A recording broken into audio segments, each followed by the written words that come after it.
Hi everyone, welcome to your channel I learn. आज हम bond of love chapter के question answers discuss करने वाले हैं। अगर आपने इसके पार्ट 1, पार्ट 2 या पार्ट 3 के वीडियोस नहीं देखे हैं तो टॉप राइट कॉर्नर पे उनके लिंक है, उन्हें क्लिक करें और ज़रूर देखें। बिफोर वी स्टार्ट, अगर आपने हमारे चैनल को सब्सक्राइब नहीं किया है तो प्लीज़ सब्सक्राइब और हमें सपोर्ट करें। Also press bell icon. Let's see कि यहाँ पे क्या क्वेश्चन है। पहला क्वेश्चन काफ़ी first part of the question बहुत ही ईजी है। यहाँ पे कुछ हेडिंग्स दी गई हैं आपको इस ब्लू बॉक्स में, एंड वो उन हेडिंग्स को आपको बताना है कि किस पैराग्राफ के लिए एक सूटेबल हेडिंग है। So this is like a reverse question of give me a heading of let's say paragraph. तो नॉर्मली ये बहुत ही रिक्वायर्ड स्किल है। फॉर एग्जांपल स्पेशली अगर आप जर्नलिज्म या आर्टिकल राइटिंग या टेक्निकल राइटिंग ऐसे फील्ड में काम करते हैं जहाँ पे इन चीज़ की ज़रूरत है, तो वहाँ पे आपको एक पैराग्राफ का हेडिंग कैसे लिखा जाए। इनफैक्ट कभी कभी अगर आप कोई इवेंट ऑर्गेनाइज कर रहे हैं तो आप कभी कभी सोचते हैं इस इवेंट को मैं किस नाम से बुलाऊं, what could be the theme of the event, और उस थीम को किस नाम से बुलाऊं। तो कभी कभी ऐसे क्वेश्चंस आपको आते हैं जिसमें बेसिकली आपको क्या करना होता है, आपको समझना होता है कि ये इस पर्टिकुलर पैराग्राफ का क्रक्स क्या है, व्हाट इज़ द, अगर मैं समरी लिखूँ इसकी तो what is the main highlight, what is the main thing that is happening, who is the main subject, and उसके बेसिस पे आप बेसिकली अपनी हेडिंग या उसको एक टाइटल देते हैं। what I would say is कि यहाँ पे मैंने आंसर लिख दिया है, but let's just for the sake of practice आप ये भी कर सकते हैं। आपके बुक में 20-30 पैराग्राफ दिए गए, सब नंबर्ड हैं। अगर आप चाहे तो आप क्या उसको हेडिंग देंगे, एंड मे बी या फिर कंपेयर कर सकते हैं कि आपका हेडिंग और उसका हेडिंग जो है इस पर्टिकुलर क्वेश्चन में काम आ रहा है कि नहीं। एंड आई थिंक अगर फॉर एग्जांपल ऑर्फेंड कब एक हेडिंग है तो आप इजीली देख सकते हैं कि पैरा 3 के लिए मोस्ट सूटेबल है, ब्रूनोज फूड चार्ट पैरा 6 के लिए सूटेबल है, accidental case of poisoning para 8 के लिए, जिसमें बेसिकली वो केस दिखाया जाता है कैसे वो रैट पॉइजन खा लेता है। प्लेफुल बाबा बेसिकली वो कैसे खेलता है अपने स्टिक से उसको गन बना के, पैरा 12 में है। पेन ऑफ सेपरेशन जब उसे भेजा जाता है जू के लिए, एंड जब उसकी वाइफ और ब्रूनो दोनों सैड हो जाते हैं। जॉय ऑफ रीयूनियन अनदर, जब वो विजिट करने जाती है उसको, वो कैसे डिलाइटेड हो जाता है मिलने के लिए। रिक्वेस्ट टू द जू, ये वो वाला पैराग्राफ है जहाँ पर जब वो बैंगलोर लौट रहे होते हैं तो रिक्वेस्ट करते हैं जू के क्यूरेटर से कि क्या आप मुझे बाबा जो मेरा ब्रूनो है उसे लौटा सकते हो। An island in the courtyard, ये वो वाला पैराग्राफ है जिसमें उसके लिए जब उसको वापस Bangalore after the request is fulfilled उसको लाया जाता है, तो फिर उसके लिए एक आइलैंड बनाया जाता है ताकि वो फ्रीली भी रह सके और बाकी के लोग जो सराउंडिंग में उनको भी सेफ्टी कंसर्न ना रहे। सेकेंड पार्ट, यहाँ पे कुछ क्वेश्चंस दिए गए हैं। नॉर्मली इस तरह के क्वेश्चन पे एग्जाम में आते हैं जहाँ पे आपको एक लाइन या एक पैराग्राफ, एक sentence, what ever it is दिया जाता है, एंड देन उसी के कॉन्टेक्स्ट में क्वेश्चन पूछा जाता है। तो इसमें बेसिकली आपको kind of a memory recall है, बट कॉन्टेक्स्ट रिकग्निशन भी है कि आप कैसे उसको इन कॉन्टेक्स्ट रख के चीज़ों को रिकॉल कर सकते हैं। या this could be basically main highlight of a story. So you would not expect कि स्टोरी का कोई एक ऐसा पोर्शन कोई एग्जाम में आ जाएगा जो कि एकदम भी मेमोरेबल नहीं है या इंपॉर्टेंट नहीं है। नॉर्मली एक इंपॉर्टेंट इवेंट का एक लाइन या सेंटेंस उठाया जाएगा, एंड उनमें से ही इस स्टोरी के से एक इंपॉर्टेंट इवेंट है, I got him for her by accident. तो हु सेज दिस, सबसे पहले किसने कहा, तो आपको याद होगा द नरेटर ये जो है पूरी स्टोरी बताया, तो narrator says the given line who do him and her refer to. And normally बहुत टिपिकल क्वेश्चन का फॉर्मेट है कि हिम जो प्रोनाउन है किसके लिए, हर जो प्रोनाउन है किसके लिए है। तो the him refers to the baby sloth bear, आप चाहे तो बेबी की जगह स्लॉथ बेयर कब भी लिख सकते हैं। स्पेशली क्या होता है वाइल्ड एनिमल्स में, कुछ ऐसे एनिमल्स जिनके क्लॉज होते हैं, बहुत वाइल्ड होते हैं, कार्निवरस होते हैं, एंड जो नॉर्मली अटैक करते हैं, लेट्स से फाइटिंग करते हैं, उनके बच्चों के लिए कब का इस्तेमाल, जैसे लायन कब हो गया, टाइगर्स कब हो गया, लेपर्ड्स कब हो गया, बेयर का भी कब हो गया, या तो आप कब का इस्तेमाल करें, या baby sloth bear is also fine. And her refers to narrator's wife, narrator की वाइफ को हर रेफर किया जा रहा है। What is the incident refer to here, किस इंसिडेंट की बात हो रही है। तो अब आपको जो है पूरा कॉन्टेक्स्ट देना है कि कहाँ पे ये हुआ था, क्यों हुआ था, एंड कैसे उसको एक्सीडेंट में बेबी स्लॉथ बेयर गिफ्ट किया गया। तो while passing through sugar cane field in Mysore, narrator and his friends encountered a sloth bear. तो शुगर केन फील्ड से पास करते हुए मैसूर में नरेटर और फ्रेंड्स ने एनकाउंटर किया sloth bear. His friends shot the bear down only to realise it was a mother and carried a cub on her back. तो उन्होंने, उसके फ्रेंड ने जो है उसके बेयर को शूट किया, एंड देन रियलाइज किया कि वो एक मदर है, एंड अपने पीठ पे, जो कि बहुत ही यूजुअल है, कैरी कर रही थी अपने कप को। This is the incident refer to here when they found the baby sloth bear by accident. And इस इंसिडेंट को वो रेफर कर रहे हैं जो कि बेबी स्लॉथ, जहाँ पे उन्होंने बेबी स्लॉथ बेयर को फाइंड किया था। Now just a small hint कि अगर हम इंग्लिश लैंग्वेज या किसी भी लैंग्वेज की बात करें तो जब भी कोई इंसिडेंट, जब भी किसी ने आपको एक कोई स्टोरी सुनाई एंड आपसे पूछा गया कि ये कहाँ का कॉन्टेक्स्ट है, ऐसा कुछ कहा गया था, किसी ने ये कहा एंड इसका कॉन्टेक्स्ट है, ये बहुत ही कॉमन है आपके डे टू डे लाइफ में भी। अरे यार, ए ने बी को कुछ कहा था, ये कहा था, इनमें इसका क्या मतलब था, what was he referring to, what was she referring to. तो ये क्वेश्चंस उसी को इमुलेट कर रहे हैं, ये रियल लाइफ से डिराइव्ड है, ऐसा होता है। हम कॉन्टेक्स्ट को फाइंड करने की कोशिश करते हैं, बट जैसे रियल लाइफ में आपने देखा है कि हमें एज इफ कि ऐसा नहीं कि मैंने एक दिन पहले स्टोरी पढ़ी है और मुझे पॉइंट टू पॉइंट डिटेल पता हो। तो फॉर एग्जांपल यहाँ पे एक्चुअली में क्या हुआ था, वो शुगर फील्ड पे जा रहे थे, शुगर केन फील्ड पे जा रहे थे, वहाँ पे वाइल्ड पिग्स थे, वाइल्ड पिग्स उन्होंने शूट किया, कुछ भाग गए एंड उसी दौरान जो है ये स्लॉथ बेयर आया सामने। तो इतनी डिटेल्स हो सकता है आपको एग्जाम के टाइम भी याद ना हो, बट इतनी इंपॉर्टेंट डिटेल आपको पता होनी चाहिए, जिसको बोलते हैं ना कि एक ओवरव्यू होना चाहिए कि हाँ वो शुगर केन फील्ड कहाँ था, मैसूर में था। तो this is an important detail, sugar cane field is an important detail. And then वहाँ पे उन्होंने स्लॉथ बेयर को एनकाउंटर किया, ये वो एक मदर थी और कब उनके बैक में था, ये एक इम्पॉर्टेंट डिटेल है। शूट करना एक इम्पॉर्टेंट डिटेल है। अगर आप इन सब चीज़ों को याद नहीं रखेंगे दैट मीन्स आपके अंदर स्टोरी अंदर गई ही नहीं है।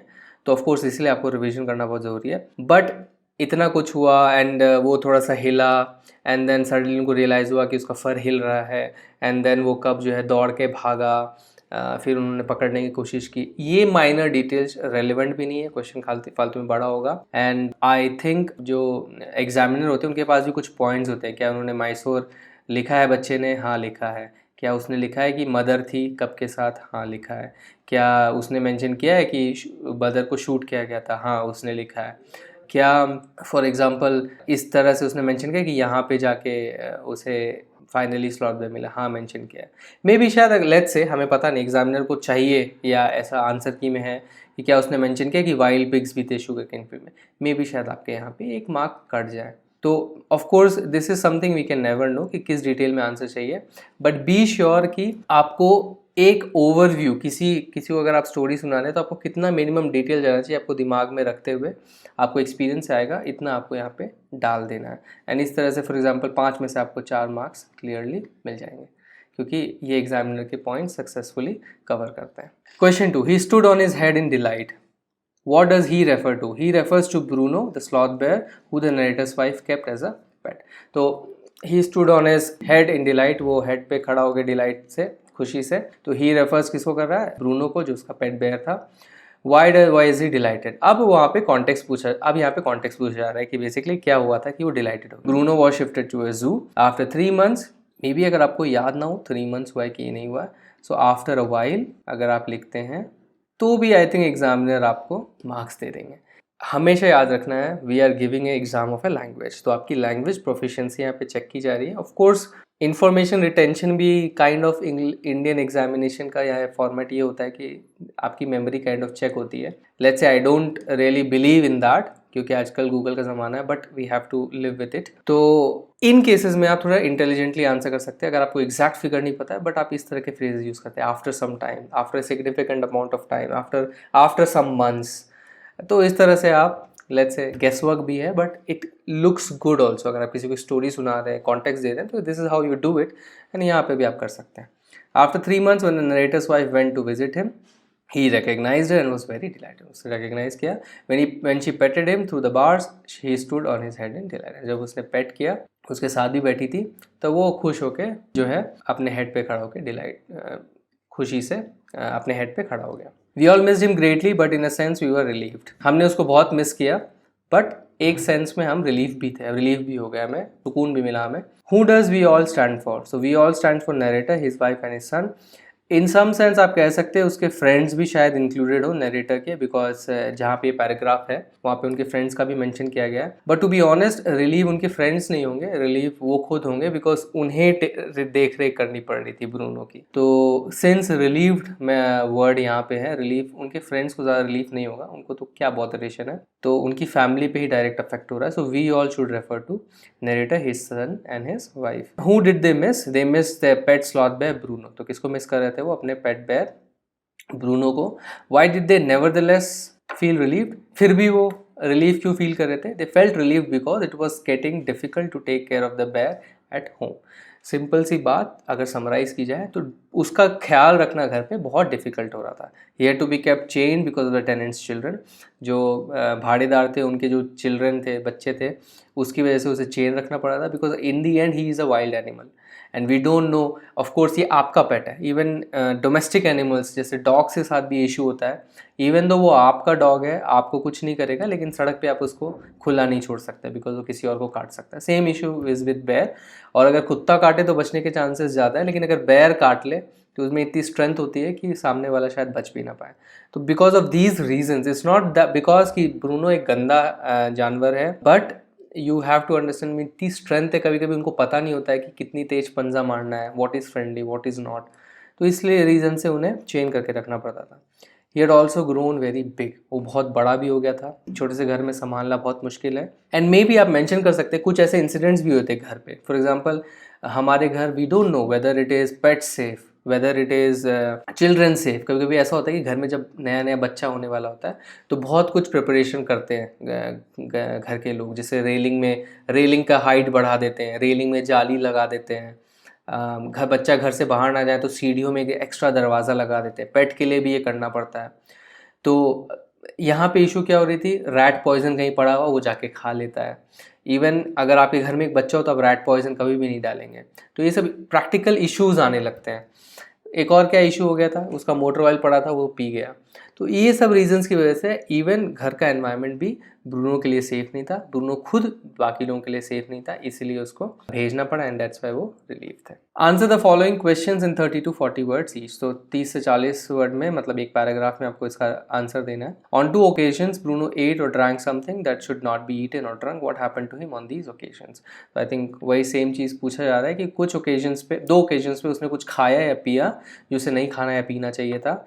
क्या हुआ था उस दौरान, उस ओकेजन में? तो on one occasion Bruno ate the rat poison was kept to get rid of rats in the library. Bruno became paralyzed to the extent that he couldn't stand on his feet.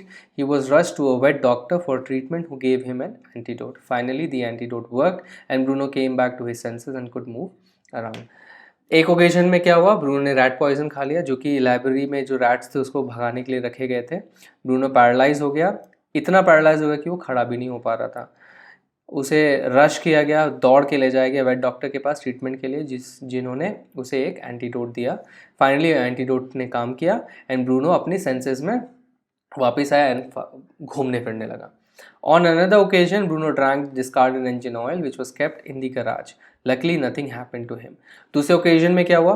Bruno ने एक discarded, basically उसने अपने motor bike से एक engine oil निकाला था discard करने के लिए, सम्स इंजन ऑयल निकाला था एंड वो ऐसे ही पड़ा था गराज में एंड ब्रूनो ने उसको पी लिया, बट थैंकफुली उसको कुछ भी नहीं हुआ। Was Bruno a loving and playful pet? Why then did he have to be sent away? क्या ब्रूनो लविंग और प्लेफुल पेट है? बहुत ही प्यारा सा, बहुत ही खेलने वाला, खेल पसंद पेट है? हाँ है। फिर भी उसे क्यों भेजा गया? आई थिंक ये भी हम जस्ट इन क्वेश्चंस के पहले डिस्कस कर रहे थे कि Bruno was a loving and playful pet. Everybody in the family was attached to him, especially the narrator's wife. However, it was getting difficult to take care of the bear at home. He had to be kept chained because of the tenant's children. He had also grown very big. In some occasions, you can even say on some occasions, he ended up eating or drinking something lying around the house which could have nearly killed him. Hence, for his safety and safety of the people around he had to be sent away. तो हाँ, Bruno loving था, playful था, उसमें कोई issue नहीं है, सब कोई अटैच है उससे, स्पेशली नरेटर की वाइफ. हाउएवर उसका ध्यान रखना घर में बहुत डिफिकल्ट हो रहा था. ये सब चीज़ें हम डिस्कस कर चुके हैं. फाइनली उसकी सेफ्टी और लोगों की सेफ्टी के लिए उसे वापस भेजना पड़ा. How was the problem of what to do with Bruno finally solved. तो ब्रूनो के साथ क्या किया जाए, ये प्रॉब्लम कैसे सॉल्व हुई. तो प्रॉब्लम क्या थी? सबसे पहले इस क्वेश्चन को आंसर करने के लिए आपको डिफाइन करना है कि प्रॉब्लम क्या थी। तो the problem was twofold, दो प्रॉब्लम थी। Firstly, Bruno and the narrator's wife weren't able to stay separated from each other। पहली प्रॉब्लम क्या थी? ब्रूनो और नरेटर की जो वाइफ थी वो आपस जुदा नहीं रह पा रहे थे, एक दूसरे से अलग नहीं रह पा रहे थे। While his wife was feeling sad after sending Bruno away to the zoo, Bruno was also not feeling happy and was getting weak every day।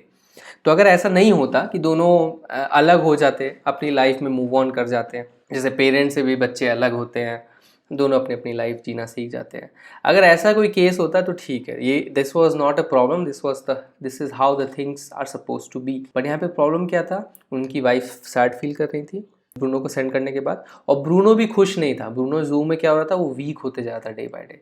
ना प्रॉब्लम क्या होगी? अलग होने के बाद इवन दो उसकी सेफ्टी के लिए अलग किया गया उसे, लेकिन वहाँ पे भी वो खुद सेफ नहीं, बिकॉज वो खाना बंद कर दिया, तो उसकी तबीयत और ख़राब हो रही थी। सेकेंड प्रॉब्लम क्या थी? They couldn't keep him at home due to the size and because of the safety of the tenants children. Because of his safety भी आप लिख सकते हैं, और या टेनेंट्स चिल्ड्रन की सेफ्टी भी लिख सकते हैं, दोनों साथ में। तो उसको घर पे भी नहीं रख पा रहे थे। तो they solve the problem.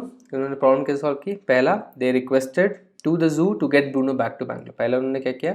Request की जू को कि ब्रूनो को वापस बैंगलोर ले जाया जाए। ऑफ कोर्स ये प्रॉब्लम उन्होंने खुद क्रिएट की थी उसको भेज के, बट उसको सॉल्व करना अब ज़रूरी है। Back in Bangalore they created a small island. अब बैंगलोर में वापस आके उन्होंने एक स्मॉल आइलैंड क्रिएट किया for him, separated by deep mode. एक डीप मोड, एक गहरा गड्ढा खोद के आइलैंड के चारों, इसलिए उसको आइलैंड कहा जाता है, because it is separated from the mainland. इस तरह से उसे सेपरेट किया गया। He could live freely on the island and narrator's wife could also meet him daily.